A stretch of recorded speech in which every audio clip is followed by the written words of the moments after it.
And the toughest part is that we both know what happened to you. It's VGC, the video game podcast, with me, Jordan Midler, and Chris Scullion. This week, Tencent are filing off the serial numbers, but first, how's it going, Chris? It's going good. One day I'm going to get that lyric. Yeah. When you come up with a lyric, I'm going to understand it one day. And that is from a brand new Christmas song by my favourite band, Bleachers, called Merry Christmas, Please Don't Call. I'll say this, it's a Christmas song that is I'm glad I'm listening to in a very happy and healthy relationship, because if I was alone, that song would potentially push me over the edge. But it's one of these kind of ironic Christmas songs that aren't actually cheery. Yeah, it's to invoke that kind of Christmas feeling when you're sitting there at the dinner table, your eyes staring at your head, wondering how everything's gone wrong. But nothing's gone wrong on this podcast. Right, Chris, elephant in the room. If you're an audio listener, I implore you to go on the video version. Chris, you're wearing a t-shirt. I'm wearing a t-shirt that we discussed last week or the week before. I can't remember now at this point whether we actually discussed it on the main podcast or we discussed it on the main podcast how shit this is an Xbox marketing message has been. So purely for the sake of trolling you, I decided to go in the Xbox Gear store and buy a "This is an Xbox" t-shirt. Just to brand myself as an Xbox. I deeply respect the move, and it's certainly one that I would take on, but didn't you say on this very podcast that it was like a stupid amount of money or something like that? Well, thanks to the joy of Black Friday, I bought a few other things that were massively expensive, but then were reasonable. Bought a few of those t-shirts? I've just bought four of these. But the postage was combined, so when you join it all together, it kind of worked out. It was only slightly egregious rather than just disgusting. So that's what I'm getting for my Christmas then, and this is an Xbox t-shirt. You're getting 5 This is an Xbox t-shirts, all exactly the same, stitched together like a quilt. Well, give it a review. Comfy? Yeah, it does what is expected, roomy enough. It's false advertising because I'm not an Xbox. Like if someone tries to jam an Xbox controller up my ring and try and get Indiana Jones out of me, they're going to struggle. But I'm going to struggle. Let's face it. But yeah, does it do the thing the 360 did, where it colors in a quarter of the light to determine what player you are? It doesn't, but on occasion it will red ring. Oh, so well, you never want a red ring. That's a party for you, Chris. I've got something. I was feeling like I needed some electrolytes. I was feeling like I needed some lost water, so I turned to an ion supply drink. Pocari Sweat. Here now. It has been refrigerated since our trip to Forgotten Worlds. We hope we got this in early October. Yeah. No point reading the rest of the bottle because it is largely in Japanese. But I think you'll be pleasantly surprised by how mild it is. Mild. Well, I'm going on holiday next week, so I thought I have to send the people off with a nice one. It just smells like a kind of. It smells like Pledge. It smells like something you clean your telly with. Let's have a drink. He's now drinking a Pocari Sweat. It tastes like a very unflavoured Lucozade Sport. Like it is just like one of those kind of. To me, it's been a while. I've not drunk it since summer, but to me, it felt like a kind of diluted lilt a wee bit. Yeah, something like that. It's not offensive though, is it? No, it's nice. It does. I can feel the electrolytes coming back to me. It does have a weird consistency, doesn't it? Because it's not quite water, but it's not quite thick. Yeah, it's like I despise coconut water, but it's kind of in that vein. Not bad. I'll keep that going for the rest of the day as I need energized. I've got a cheeky one for you. Oh, have you got on? You go. Yeah, this is the main event. I've got Sneak Energy Raspberry Lemonade. So let's get into this. Sneak Energy just came into the local spa. So Raspberry Lemonade's right up my street. This is a 5 cow job as well. So. Oh, that was low sugar. Or no sugar? No sugar. How do they manage 5 calories in? It's got lard in it. That's pretty nice. It's pretty it's a pretty severe taste. It tastes like Sweeties, but it's alright though. It's not bad. Not very not very carbonated, but I much prefer that and the form factor to the powder energy drinks. I'm never a big fan of those. But yes, 2 drinks on the go today. Johnny, 2 drinks they call me. Just the one today, but I'm going for, since it's nearly Christmas, I'm going for the Red Bull Winter Edition, which is allegedly iced vanilla berry flavour, which could go one of 2 ways. It could be nice or it could be absolutely gamfin. There's vanilla. There's no, I don't see any Christmas themed blurb, probably because they don't want to cater to a single denomination, but it's just the same crap you usually get on Red Bull. Took the Christ out of Christmas like everywhere else. It's disgusting, if you ask me. This is the Red Bull war on Christmas. There was an Xbox. There was you're not a drinking man, but there was Sure's, the like bottle of shots. For a few years ago, I don't know if they still do it around Christmas. They had like a winter themed one that felt like, when you chew really menthol chewing gum, you put 5 in your mouth and you go, and your entire brain nose feels like it's going to pop off. That's what it tasted like. So I wonder if this is going to be a similar concoction. Well, allegedly iced vanilla berry, so we'll see how that goes. Iced vanilla berry here on VGC. How does it feel to chew 5 gum? To be fair, I'm getting the vanilla and I'm getting the berry. Yeah, but the overriding taste is that of Red Bull. Like, you can't kid her. This is still. Does the nice. vanilla and the berry not make it taste like a cheesecake though? It's more as it goes. It feels it's just a wee hit, and then they piss off, and the Red Bull kind of stands. It basically pushes to the front and says, "Don't forget me, lads. I'm the biggest name on this can." It's nice. I would continue drinking that, but that's because it is, to all intents and purposes, Red Bull with a wee kick of vanilla and berries in it. Nice.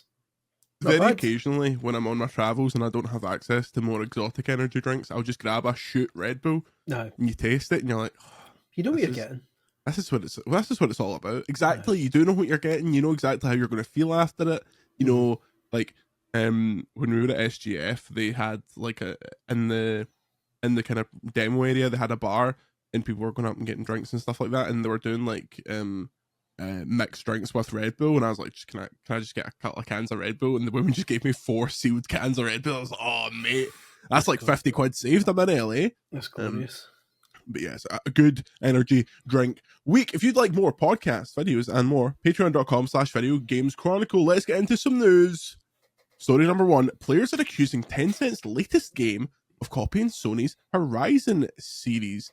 Light of Motirum, developed by Polaris Quest, a subsidiary of Tencent. The game is described as an open-world adventure set in a land where human civilization has ceased to exist. The world is inhabited by mechanical animals known as Mechanimals, including a large gorilla, deer, and bull. Quote, facing primal civilizations, unpredictable weather, and lurking mechanimals, you must make the most of every resource to maintain your survival. The game's official description reads. Now, this story is really one for the visual learners. I recommend going to VGC to check this out. But people who have taken a look at this aren't best pleased. Chris, you've got some quotes here from some gaming fans that have reacted to the Mechanimals. I see there's an instruction here that says Scullion reads quotes, presumably. I'm supposed to. All right. So the Reddit user Zeriam wrote, that is shameless. Like, if they at least changed the colours, made the plating chrome instead of white, made the good lights green, the bad lights purple, maybe they could slip it by without people's eyebrows raising into the stratosphere, but come on. So yeah, it is really, really close. I mean, it's obviously blatant, but more importantly to me, how do you feel about this? Does this matter? Will anything come of this? The thing is, you're seeing lots of people saying they should sue. It's like they won't. It's never going to happen. You can't do that. It's very heavily borrowing things. Unless you're Nintendo and Palworld, obviously. Exactly. Sony will be digging through their patents right now, saying, "Come on, how can we get these bastards?" It's very cheeky. And without knowing for a fact, I wouldn't be surprised if at least some generative apps were being used to get a similar look. Allegedly. If allegedly, if only just for an initial brainstorm, and then they'll obviously create their own assets over it. But it looks comically similar, like right down to the protagonist having red hair.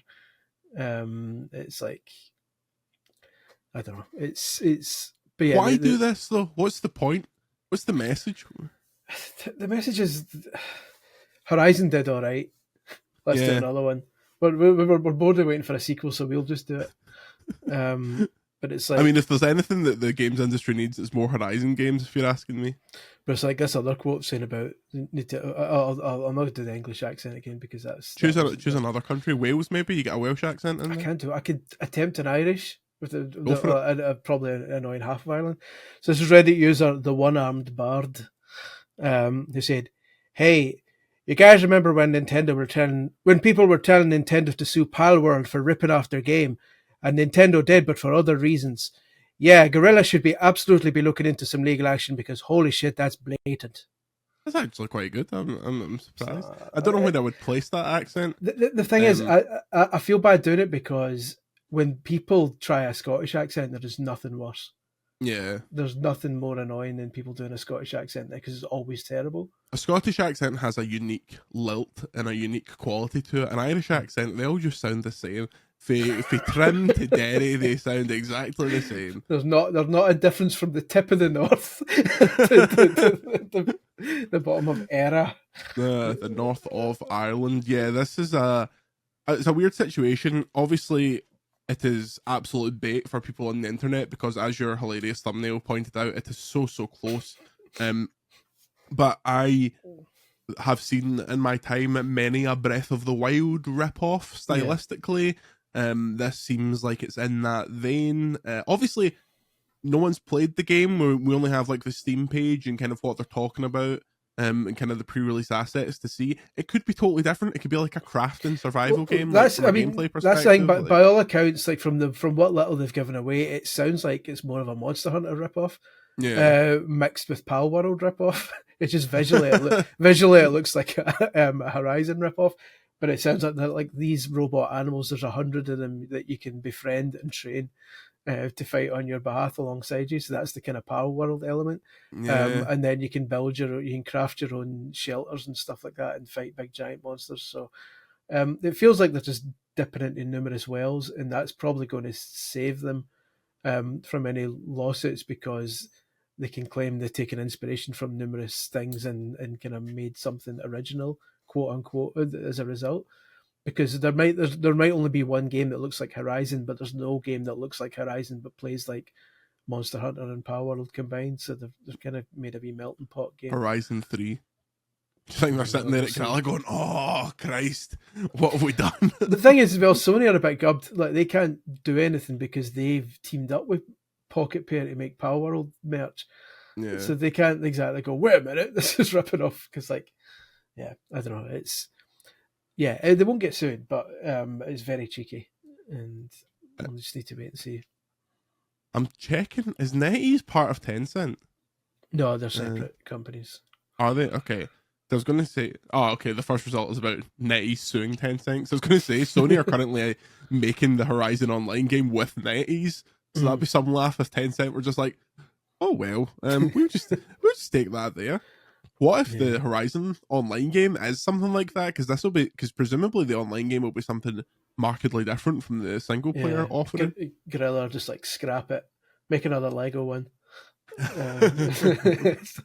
I want them to make more needlessly high resolution Lego blocks because it's nice to look at them and be like, that they've actually recreated the little plastic imperfections when Lego gets popped out of the molds. Like that is real.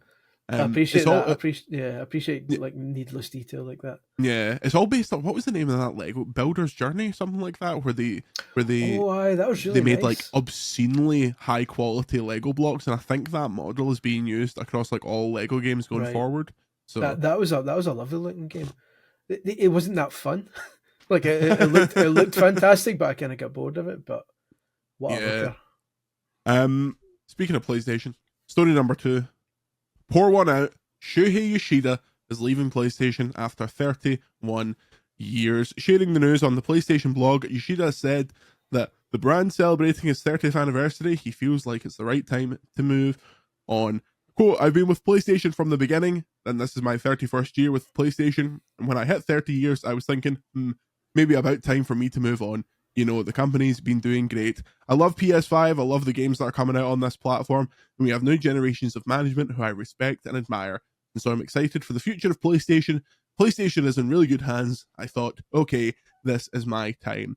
Yoshida joined the PlayStation project in 1993. Since then, he's worn many hats, but is probably best known for his work on independent games. He says his proudest moment was working with that game company on games like Journey. Chris, one of the last genuine PlayStation legends that hadn't left yet. Yeah, and he always seemed like a pretty genuine guy as well. Like he didn't seem to bullshit that much. A lot of the heads of a lot of these companies like to kind of spin and bullshit a lot of times, and they can come across as decent guys at times, but then every now and then they'll say something you go, "Oh, hold on a minute." Yeah, that's it. But I can't remember a time where Yoshida said anything that was particularly egregious or got everyone going mental. He always seemed just fairly.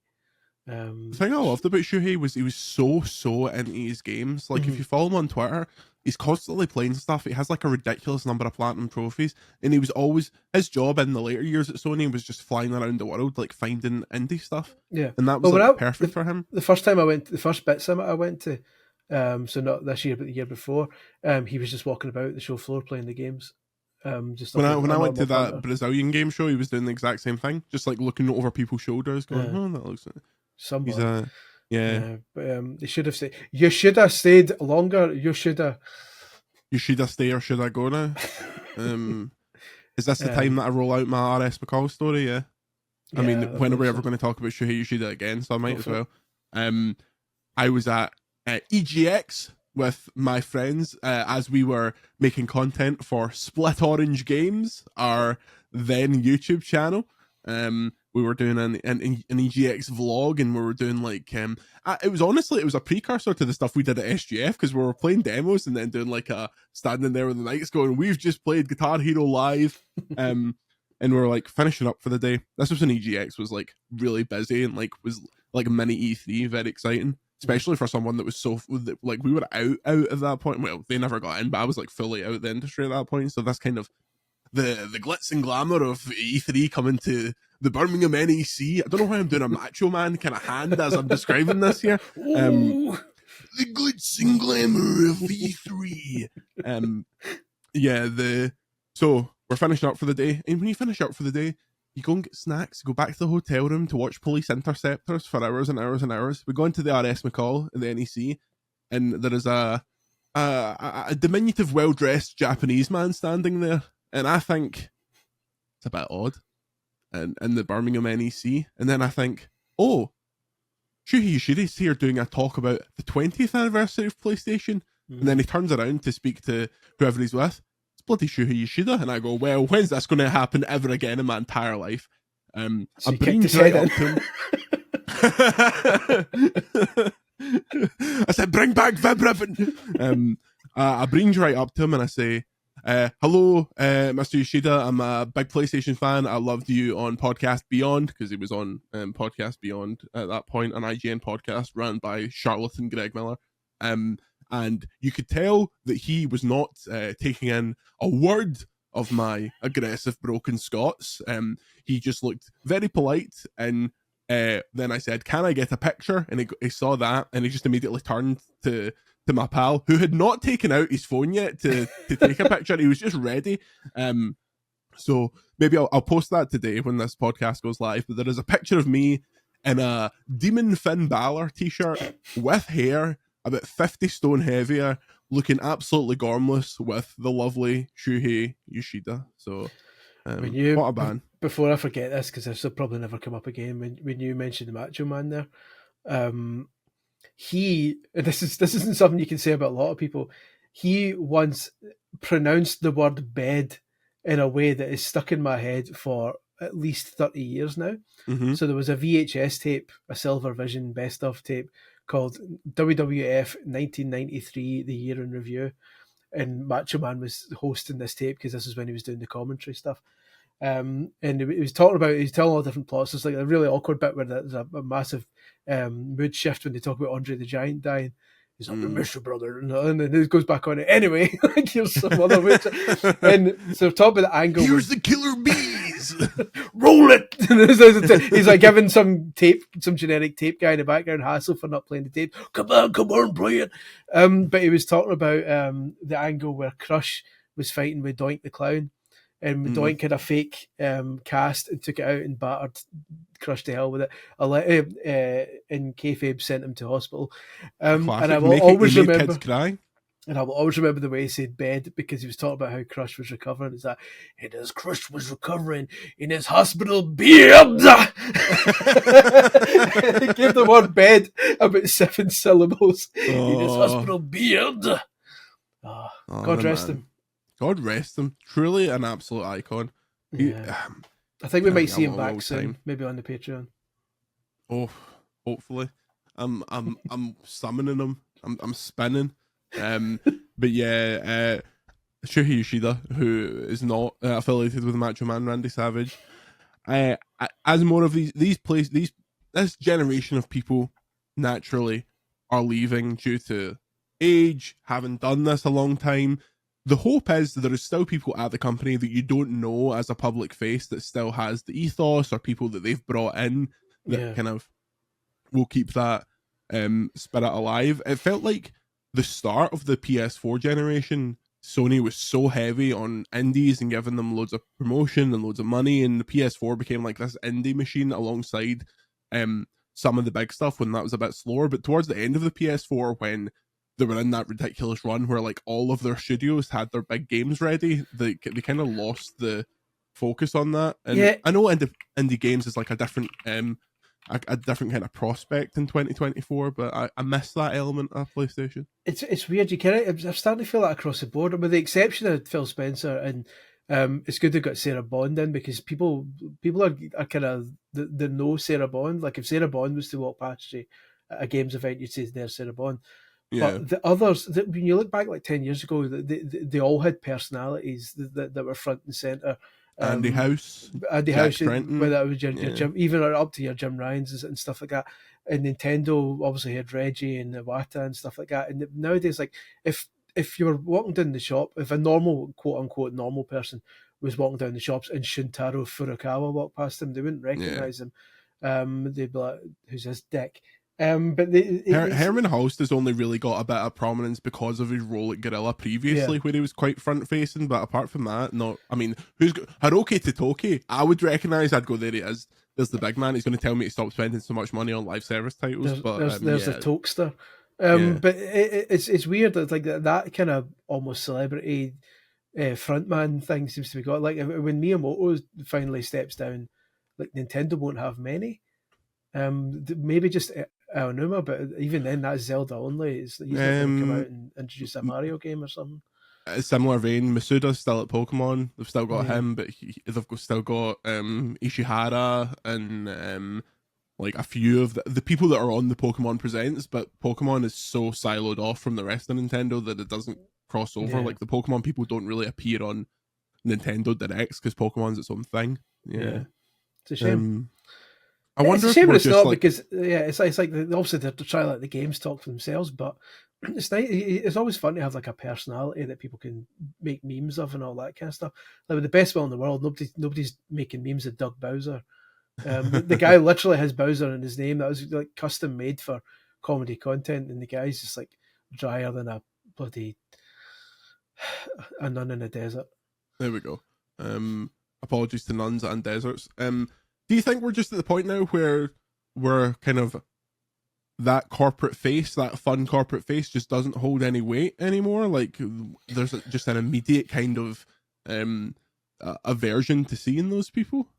Well, we're just, I think the internet is just becoming less and less trusting as time's going on. Like you're even like when Phil Spencer was first kind of rising to prominence, everyone was like, this guy's got his head screwed on. This guy.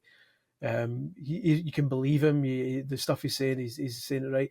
And even now, like when Phil Spencer says stuff, you get a lot of people saying, "Oh, come on, mate." Like even if the stuff he's saying is reasonable, people are just like, I don't believe a word you're saying, because inevitably the longer you stay in the top position, you'll say enough stuff that some of the stuff you said earlier becomes outdated and ends up becoming false. All the stuff about how Indiana Jones wasn't coming to PlayStation, and then 6 months later they announced it's coming to PlayStation. At that point, you build up enough examples that people can point at and say, but remember when he said that? Remember when he said that? So I wonder if companies just think it's not worth that anymore, like just having people that can build up ammunition to use against them. And why would you put yourself in that position as a human being anyway? No, it just doesn't seem required as part of the job anymore. Now, like PlayStation's public facing stuff is usually like for a PlayStation Direct or whatever, it'll start with Herman and then it'll be appearances from like the studio heads of all the different, when they're floating in that random space. Especially now that no one's doing live shows like that. I mean, Yves Gilmour's still kicking a ball, and that robot man from EA, Andrew Wilson. But yeah, the era of Jack Trenton, Cactus Jack Trenton, is no longer about. Speaking of Sony, they've now officially claimed that the PS2 sold 160 million units. How do you feel about this, Chris? Come on. All I'll say is come on. Like, show me the receipts. I don't know. I'm highly suspicious of that still. I can't say otherwise, because for all I know it's right. But it's highly suspicious that it was 150 odd for the longest time, until Jim Ryan on the way out the door was like, by the way, it was 160 now. And that seems to now be the accepted figure, with absolutely no. It's like the WrestleMania 3 attendance. Yeah, exactly. It's like, I bet you, if the Switch continues to sell, like tomorrow, like in next March or something, so you'll say, by the way, we looked under a couch and found an order made for another 10 million PS2s. So it turns out that actually sold 170 million. Nintendo. The problem is, as you highlight, because they weren't keeping up with how many were sold, because why would you? It's like a 3-generation-old console at this point. Them immediately leaping to, oh, it's 160 now, looks like they're talking out their arse, but there is a chance that has always just been ticking up. There's always a chance. That's the thing. It's like, it's impossible to tell. It's just the timing is very suspicious that they would finally bust it out right as the Switch is catching up. Yeah. That they suddenly went, oh, by the way, remember that figure was vague. Well, now we've decided this is the figure. So it could be true for all I know, but it's also the fact that they say over 160 million gives them another wee cushion. So if the Switch does like 160 million, as in 200 million, but it means if the Switch ends up like rounding off at like 161 million, they can come out later and say, yeah, it ended up being 162. By the way, just you know.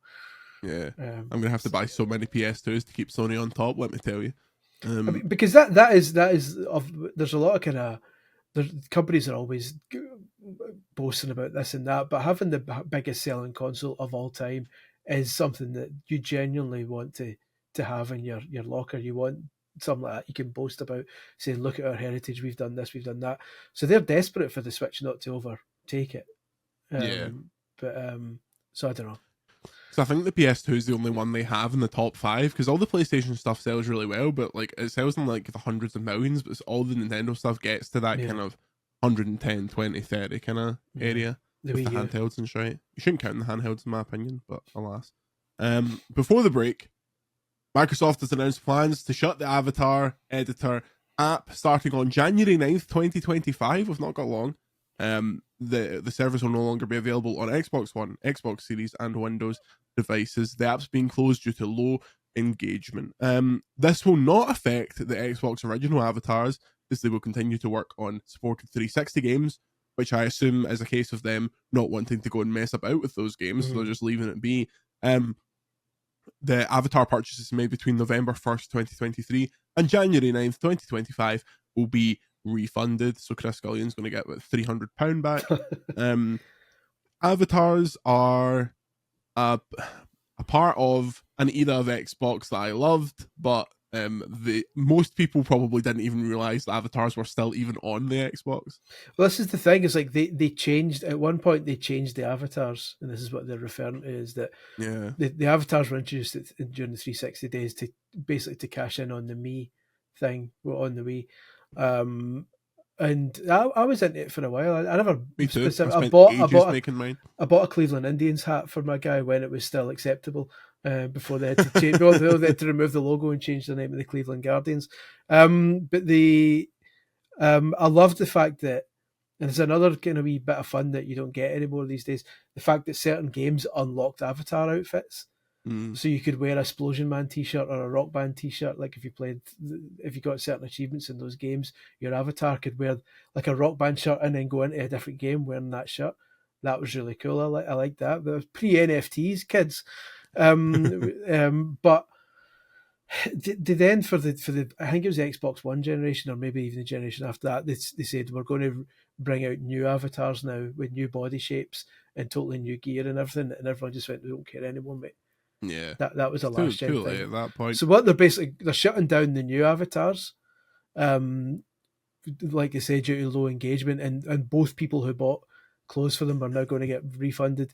But the 360 ones, which were always kind of standing in the background playing on 360 games, will still be there, which means I can still play as me, wear my Rock Band t-shirt, my offensive baseball cap, in Tony Hawk HD on the 360. God rest it. Merry avatars. God rest yous. God rest yous. If you'd like more podcasts, videos, and more, including an unboxing of the how do I point to it? It's over there. The grey PlayStation 5 that I received yesterday. Some controversy around that. I bought it new. It turned up open. Was it new? Check it out, patreon.com/videogameschronicle. That post is actually free. You can watch that without signing up to a tier. You just need to sign in and become a free member, and then you can look at the other stuff and go, "Oh, I'll take that Tony Hawk's podcast." That's how we get you. That's how we get you. Everyone gets a wee taste. Rub a wee bit in your gums. I'm going to rub a wee bit on my gums during our break. We'll see you in a minute. And we are back. We've got a load of questions from the Discord, but first I want to talk about something that came up in Discord earlier this week when we were talking about how we organize our collection of physical games. Some people do it alphabetically, some people do it by console. You've got 90 bajillion physical games, so is yours just ramshackle thrown to the wind? Like how was yours set out? It's generally alphabetical. I got a period where during the 360 days, they would, when a new 360 game would come out, they would just ship like 10 or 15 review copies to the future offices and everyone would fight for them. So I ended up with like a big collection of 360 games, most of which I didn't care that much about. So there's too many of those, so I just put them all in a big wallet and then put the boxes up in the attic. So I've got a wallet sitting there with all my 360 games. But for the rest of them, it's usually alphabetical order and then by format. So all the Switch games, all the Wii games, but I'm in the process of trying to punt most of them because I'm running out of shelf space and I'm kind of going mostly digital these days anyway. And it's just, you get to the point where it's like, I'd rather have weird tat on my shelves than just loads of boxes of games that are rarely going to get played. No need for a disc drive when you buy that PS5 Pro. Wink. I don't know. But yeah, it's definitely alphabetical order. The doesn't count. So the Legend of Zelda would come under L. Stuff like that. But mine was... Do you do something odd? No, so when the PS4 generation, I had those like black Billy bookcases, like the thin ones from IKEA. So it would be alphabetical, basically, all the way down. However, the bottom row, which was the nearest row to where I was sat, was stuff that was currently in the rotation. So if it was like the 5 or so games I was always playing, like GTA 5 and the most recent FIFA, stuff that was getting thrown about constantly, they would stay in the rotation pile. And then they would slide up into the alphabetical. You basically created your own version of the recently played tab on the front end of most consoles now. That was the idea, because like obviously the goal was to never have to stand up and look through my stuff. So I would have that there, and a weird thing that I noticed some people do, and I can never get around to this because this is part of the fun. A lot of people I know don't take the cellophane off their games until they're ready to play them. Games barely get in the door before I rip the cellophane off them. I can't have sealed games sat on the shelf like that. That's unacceptable. Yeah, I remember it was in Canada once. We went into a video shop, a DVD shop, and it was one A of these video shop. one of these independent ones that the guys were selling, like one of these like cinephile guys who was running it. I'm sure a few other files as well, but the cinephile was the only one I could kind of Verify. confirm exactly. And the movies were arranged by director. And that's just showing off. And it's like, okay, I get all the Spielberg ones are together, but what if I'm in the market for the Friday the 13th series, and then they're all over the bloody shop because different people directed every one? Like, chase yourself. It's like, come on, not everyone knows that Toby Hooper directed Poltergeist. So like, I want Poltergeist, mate. All right, well, it's over in H. It's like, that's just silliness, in my opinion. No, it's pretentiousness for the sake of it. Someone that runs a film shop being pretentious, I can't believe it. Okay, questions from the Discord. You can join our Discord too. Shay asks, have you ever had any outlandish reactions when someone found out what you do for a living? Chris? A couple of times, like you'll go to weddings or stuff, or like when I meet people that like, en masse who I've never met before, and you mention what they do. If it's like a group of 10, you'll maybe get one who goes, what? And then that talks to you about games the entire night, which is fine. But then you realize they've got like awful opinions about games and people. And then you realize that you're kind of drawn into it. But yeah, sometimes you get people who are really excited, especially if it's people who, once or twice, it's been people who know VGC. Maybe don't necessarily know me right away, but they know VGC because they read it. And a lot of people read the site without checking who's writing it. And then when they bring up the site again, they see that I'm writing some of the stories on it, and that gets them excited. But for the most part, it's just the job itself gets them kind of chatty about games and stuff. I'm mostly the same. Like, I get the people I play football with on a Thursday regularly wind me up because they'll be like, "Oh, why weren't you here last week?" I was like, "Oh, I was in LA playing Star Wars." And they're like, "Oh, easy job, what are you doing?"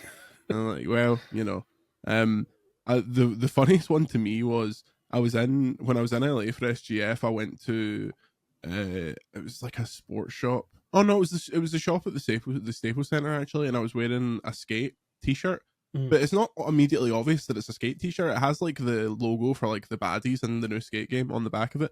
And a guy came up to me who was working there. I was like, "Oh, do you play skate? Where'd you get your t-shirt?"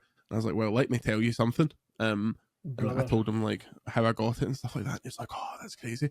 And then as he said, "Oh, who do you write for?" And he like pulled up his phone and googled it. And then immediately afterwards, he was like, "So when's that new GTA coming out?" And I was like, "There we go. There's the crutch." GTA is the bane of my life, because especially living in Scotland, because that's the only game most people the people who don't play video games, GTA is the only one they know.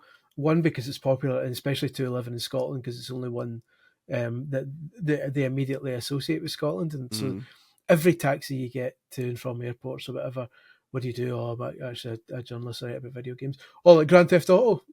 Aye, mate. Yeah. Aye, that's all I write about. If taxi drivers want to know about Grand Theft Auto 6, they just need to pick up students in Edinburgh from around that neck of the woods, because basically all of them work on that game. And loose lips sink ships. Well, I know someone who knows one of the parents in my school, my children's pickup, is best pals with one of the costume designers at Rockstar. And apparently he went out on a night out with him recently and just was miserable all night because he couldn't say anything. They're so sworn to secrecy that they were all asking them, all these kind of costume design students and all that, all went out for a night out saying, "So what are you doing?" Like, I can't say. Because it's like his job depends on it if anything like that leaks. So apparently it must be a miserable existence not being able to say anything to anyone about anything. There's a reason that when you get a Rockstar source, you have it for about 6 months, because if someone's willing to run their mouth at a journalist, you're not the only journalist they're speaking to. And that very quickly gets weeded out. And they're done. And then they come down from on high and decapitate them sitting at their desk. Yeah. It's a nightmare. Get blood all over the computers, and that's just not what you're after. No, it's not ideal. Next question. What is, this is from Shodan, what is a game you have squeezed more recorded hours in than could be reasonably expected? Wondering, because I've managed to get nearly 70 hours in the original Half-Life. I presume it means a game that you've played way longer than how long it would take to complete the game, and even like another playthrough. I'm trying to think what that one would be. Presumably that doesn't count FIFA because it's FIFA every year. Oh, FIFA's infinite numbers. FIFA's like over 200 hours a year. That's my switch off game. But other than that, Sometimes I surprise myself during review periods. Like I think for Dragon's Dogma 2, I put like 140 hours into that in the review period, which is like way more than it takes to complete it. Usually you're lucky if you get finished it and get to play a little bit more before you have to start hammering out the review, but I absolutely caned that because I was so into it. It's rare that I'll reach the credits and then keep going. Just purely because there's always something to go on with. Like if I review like a Picross game or something like that, then probably on my time off I'll continue to play it and get, because obviously when you're reviewing a puzzle game that's got 400 puzzles in it, you can maybe play about 80 or 90 of them and then you kind of get what the game is. You don't actually need to spend 200 hours beating the game. But I'll kind of will when I'm on a plane or something. I'll just keep knocking through it. But yeah, for the most part, I'll beat it and move on. Like other than like the live service stuff, I must have put like 200 hours into Disney Speedstorm, and in hindsight, it definitely didn't deserve it. Same with multiverses. I've gone off multiverses. It's just not feeling it. Yeah, I'm having a nightmare this year of reviewing a game, finishing it, and then thinking, oh, I want to go back and do the side quests and stuff. I really like that game. I want to play more of it, and then just never having any desire to touch it ever again. I'm finally going to tackle the backlog starting over Christmas. I've always talked about this back. I genuinely, for those who aren't caught up, I have a backlog which goes back to 2007. The Mesozoic era? Like literally early 360 days. Like when I joined Official Nintendo Magazine, and like I say, all the 360 games start turning up, I would nab on and say that's going in the backlog, that's going in the backlog, that's going in the backlog, and so many of them, I would get a couple of hours in and then never finish them. So most Assassin's Creed games, most Mass Effect 2 and 3, most of the stuff that didn't come out on Wii, basically, is stuff that Mass Effect 3 on Wii U, have a bit of respect. I wouldn't wipe my balls with it. So there's loads of stuff that I need to fill my knowledge with, because I'm aware of them obviously, and you play them and you research them, so I know what I'm talking about, but I want to actually kind of finish them off. So maybe I'll start the backlog this Christmas. I'll put the actual list up online somewhere. If people want to recommend stuff, I'll maybe start streaming it or something just to give me motivation to finish it. I'm telling you, we should put it up in a format so people can vote it up or down the list. Like we can watch the exit polls climb and fall. You'll notice it as the games go near the top, the average Metacritic score goes down because people just want to see me playing absolute garbage and won't actually want to see good games. Yeah, I don't know what I'll play over Christmas. I want to play through Stellar Blade. Like so many people have talked about it, and I played like a chunk of it. Obviously, it's got the Pro patch. The Pro patch probably makes it run at about 200 FPS, 200p at this point. But I want to play that. I want to go back and play Final Fantasy VII Rebirth again, because there's a lot of that I'd like to do. It's weird. I'd like to play that game being good at the combat, because obviously as you play through it, you're getting better as the game progresses, but you're only kind of, when you get to the end, you're like, oh, I could have been doing this. I could have been speccing this way. Like, I'd like to do that again. Yeah. But what will probably happen is I will roll up to my dad's. He will turn on his Series S, and we will play PGA 2K for the entire Christmas period. And I will not win one single game, because he is absolutely demonic at that. Yeah. He's needing a new one. If anyone out there in golf land is asking, he wants a new golf game. So hopefully we can help him out with that. Yeah. Next question. Yupty. With PlayStation making a new handheld, do you think it will focus on having handheld only titles, or mainly be ports from the PS5/6? This is based on a Bloomberg report and general musings that have been going on for a while now. The PlayStation are getting back into the handheld game. My initial reaction is that after how poorly they supported the Vita and how poorly they supported the PSVR, there will be essentially no focus on handheld exclusive titles. It will be another way to play the games you already own. 100%. It'll be if it's not powerful enough for that, it'll be ports, and then it'll be ports, and then they'll rely on third parties to prop it up with stuff, because we already see how long it takes them to make console games, and in the kind of modern era, how long it takes to make a AAA console game. It takes years and years and years. They're not going to allocate resources to a handheld that will take away from the console games, which are what they're known for. So if it comes out, and again, it's still speculation at this point, and if it is true, it sounds like it's years away. It's going to be a port machine, I would imagine. They'll release one or two exclusives at launch to get people interested, and then that'll be the end of it. It'll just be ports. I'm expecting a slightly more powerful Steam Deck tier thing, maybe like a PS4 Pro tier of power, something like a Switch 2 for 500 quid in a couple of years. I kind of expect that's the way they'll go with it. Microsoft will probably be the same in terms of that'll be something that's like a Game Pass machine. Yeah, 500 quid. They'll sell an OLED version for 600 quid. Like I'm really curious. I get more and more curious every day about the Switch 2's power. It's not going to be a beautiful handheld like this. I'm looking for PlayStation Vita alternative, but I don't have an alternative. Vita means life. You mean like an old 3DS, a new 3DS? I should stress. I like the new 3DSs. They feel nice. Original 3DS, perhaps the worst handheld that Nintendo's ever put out. I would say the worst, horrible rubbery thing. I would agree, but I would say the worst was the original GBA, because you couldn't play it in any lighting conditions. There's a 3DS with a modded HDMI port in the back. Oh, so is that a capture one? So I can capture footage from it. I'm curious. I get more and curious every day about how powerful the Switch 2 is going to be, because in my head, if it's going to be another 7-year console, in my head, it's more powerful than the Steam Deck. I know, but at the same time, it's a different landscape now, and I wonder how Nintendo's going to navigate that, because when the Switch came out, it was by a landslide the most powerful handheld available at the time. There was nothing that even touched the Switch when it came out. When Switch 2, they're going to have to cope with the fact that it's not going to be the most powerful handheld, because even if it is more powerful than the Steam Deck, you're going to be looking at other stuff that has since come out that's more powerful, like the ROGs and the stuff that's like $1,000. I think because they always take a hit on the system. I think it'll be at least as powerful as, if not slightly more powerful than the Steam Deck. Bear in mind, the Steam Deck's got a lot of OS shit in the background that it has to kind of cope with as well. I don't know. I won't be devastated if it's not, but I'd be curious to see. Yeah, I'm expecting like a PS4 Pro / Gen 1 Steam Deck. I'm expecting it to be 500 quid.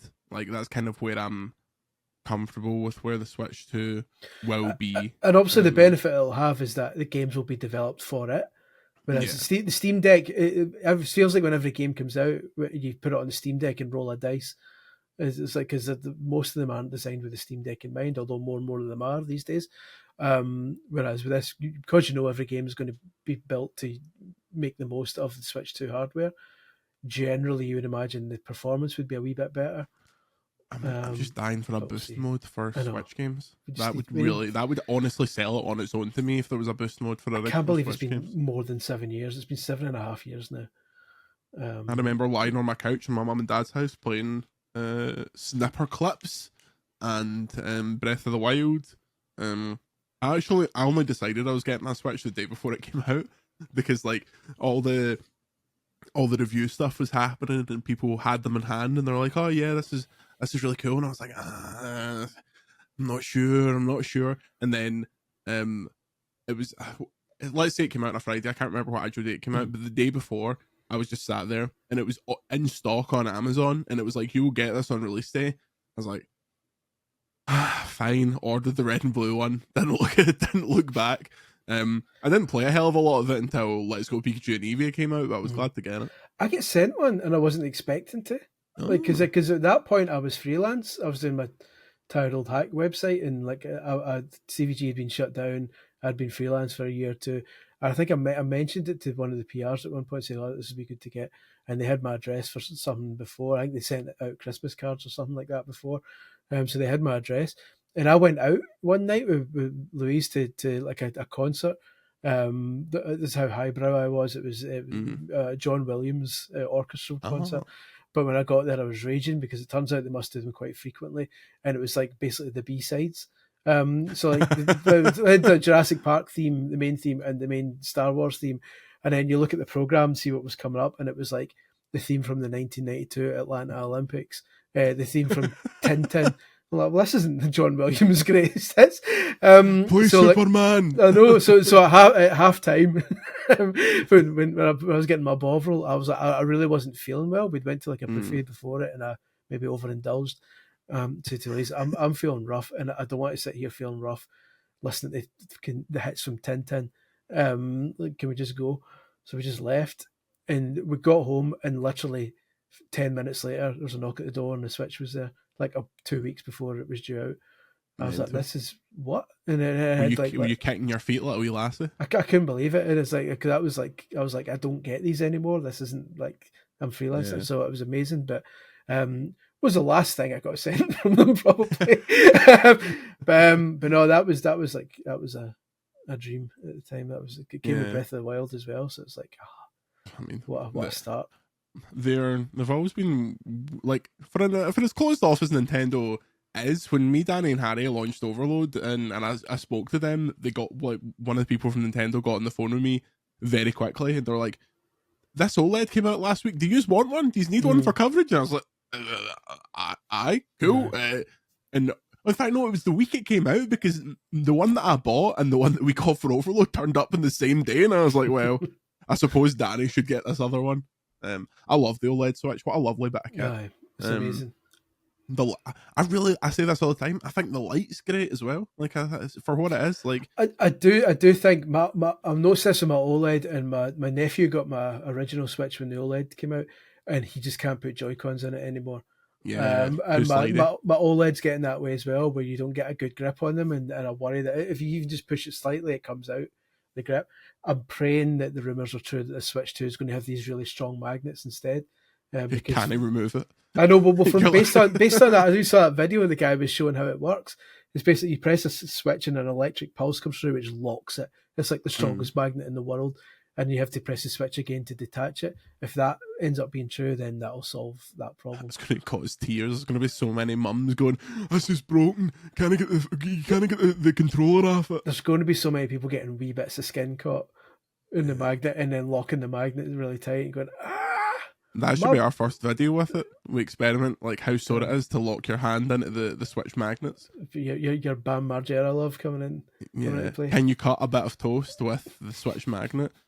Speaking of that, I keep getting served these guys on TikTok. It's a couple of Australian guys, and they're absolute nutters. Like the first video I saw of them, they both have bull whips, and they're standing about 5 feet away from each other, just whipping each other, like going shot for shot, and it's unbelievable. It's like a lot of the stuff in Jackass obviously looked sore, but this stuff looks like it would be so sore that it would cause a heart attack. Like they are taking it to such an extreme. And the next video, I scrolled, they have a running joke where they go up behind their pals, put a golf ball down, and just swing at it and crack each other in the back of the legs and the back. They're just, it's mental. It is it's realistically it's been 20 years since Jackass, so it's 20 years of evolution of chaos, but it's the kind of stuff that's like, how has their account not been banned at this point? Like, crazy stuff. God rest one of them in advance. Yeah. Look them up. I don't know what their name is. Australian mental lads. Next question, we've got Brian Cobain, Kurt's father. God rest With the current trend of companies stealing and appropriating ideas from other places, have we reached a tipping point in games where the formula has been perfected and games are now just iterating on what came before? And has that always been the way? Tie that in with Viva La Hazazazazi, who says people were doing blatant rip-off games. Does no one remember the 80s? Chris Scullion as our gamer emeritus. Is this just how it's always been? Aye.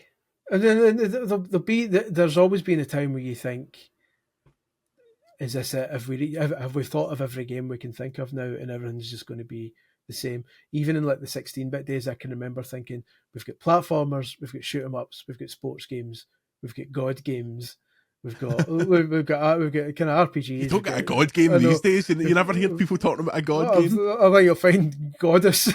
Yeah, I suppose. Well, Molyneux's got that one coming out. Big Pete's back on the streets, so you never know. He's back in business.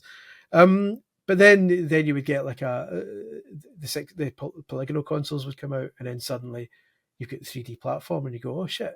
And then sports games would get 3D cameras, and you go, oh shit, this is all different. And you get that. It's definitely getting to the point now again where you start thinking, is this it? Have we done all the games?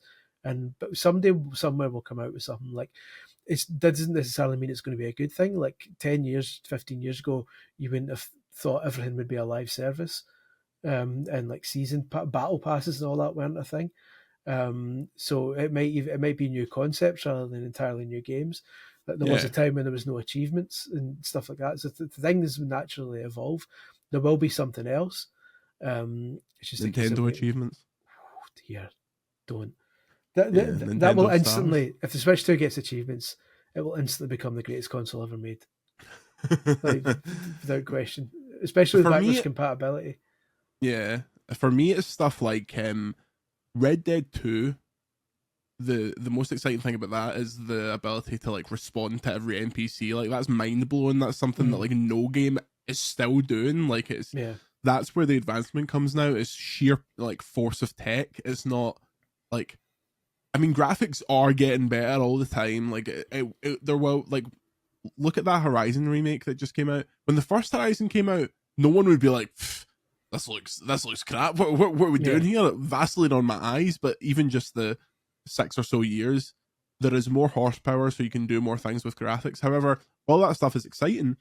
It's stuff like the Red Dead tech. It's stuff that is actually moving the types of games we're playing forward, and the stuff that becomes like almost fantasy, like saying that, imagine when people used to talk about like, oh, GTA 4, but you can go in all the buildings. Like there will come a point where there is an open world game where you can go in all the buildings. I'm sure there is. I'm just not thinking of it, but that is where we get to with the more powerful and more powerful and more powerful machines. It's not, we can't like break the laws of physics and come up with like a fifth dimension to look at games from. But we'll keep getting new ideas, and some of them will work and some of them won't. Like we'll get another Guitar Hero type thing one day. We'll get another Skylander situation, because when that came out, everyone was like, what?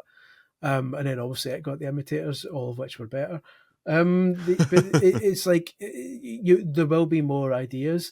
It's just that right now it's a difficult time, and the big publishers aren't willing to take so many risks. These ideas are going to come in indie games, and the ones that prove successful are then going to be copied, I would imagine. So I mean, look at the stuff that has done so well this year. Sometimes it's just doing something really good. Like Astrobot is just excellent from a gameplay perspective and comes up with cool gameplay ideas. Balatro is a game that is based on poker hands that is taking the world by storm. Like there is a mix of stuff that is innovative and stuff that is just there was one I played, I was just looking the name up there to make sure I get the name right. There was one I played Bit Summit called Block Rancher. I don't know if you've seen much of this one yet. No. And it's a English speaking guy. He sent me a message because he saw I was there and says, can you come and have a look at this, because I'm quite proud of it and I think you might like it. So it's on Steam just now as a wish list thing. It's not got a release date yet. It's like a 3D adventure thing where you run around and there's creatures where you catch and everything.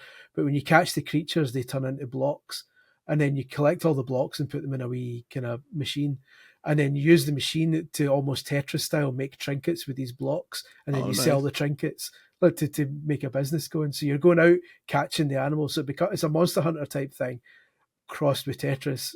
And so sometimes like the new ideas are borrowing from previous ones, but then presenting them in a way that kind of adds a new genre. But I really enjoyed it, so I'm looking forward to that. I would also point out that in the era that you would probably say was the start of like the kind of plateauing of like ideas and stuff like that, things like Minecraft were released, the biggest game of all time. Like it's always, we're always on the verge of something like that happening. Even stuff like Fortnite, which now seems like massively like, okay, we get it. But stuff like when Fortnite ended and everyone came together to watch it ending and turning into like a new thing, like that had never been seen before. Certainly not by the mainstream, at least in a mainstream game. I'm sure other kind of MMOs might have attempted something similar, but for something that kids were playing, like they'd never seen anything like this before. People playing concerts like in their game, like stuff like that. I look at stuff like everywhere. The build a rocket boys working on. If that does what it's supposed to do, that's going to transform a lot of stuff. That's a big if at this stage, but like the ideas there. Sometimes the ideas there and the execution just falls flat. So we'll see. There's always ideas. Who, like, even if it's stuff like Untitled Goose Game, like that came out of nowhere, and there was not much like it before it. Maybe at a mechanical level there was, but in a vibe there wasn't a lot like it. So have faith. Honk of Thatcher's deed, etc. Okay, folks, we're getting out of here. I'm finally seeing Wicked tonight. I had to cancel last week because I was so unwell, but I'm seeing Blue it tonight. Wicked. Yeah, Blue Wicked. That's the adult version. Blue Wicked. I'm going to drink 15 gallons of it and then go into the showcase at Linwood. And I've got zero. I'm happy for you. I've got zero interest in it. Yeah. And the stories of people singing in the theatre and taking photos with their phone aren't helping. There will be samurai swords produced if people sing and mass screening, but I'm going for a Nando's afterwards. I've not had a Nando's in absolutely ages, so that is truly exciting. I've not really been imbibing my Picari sweat during this. I've been drinking my Sneak. Now that I've exerted all my energy doing this podcast, as I want to do, replenish your fluids. It's weird. It's an odd taste. Yeah, it's something you can't drink unless you're like really thinking about it to prepare yourself. It's one for post gym workout. Yeah, when Jim gets here, I'll see if he's interested in it. Until next time. Patreon.com/Video Games Chronicle. Follow us on Blue Sky. You just put our names in and we are there. Until next time. Say goodbye, Chris. Goodbye, Chris. And we'll see you next week.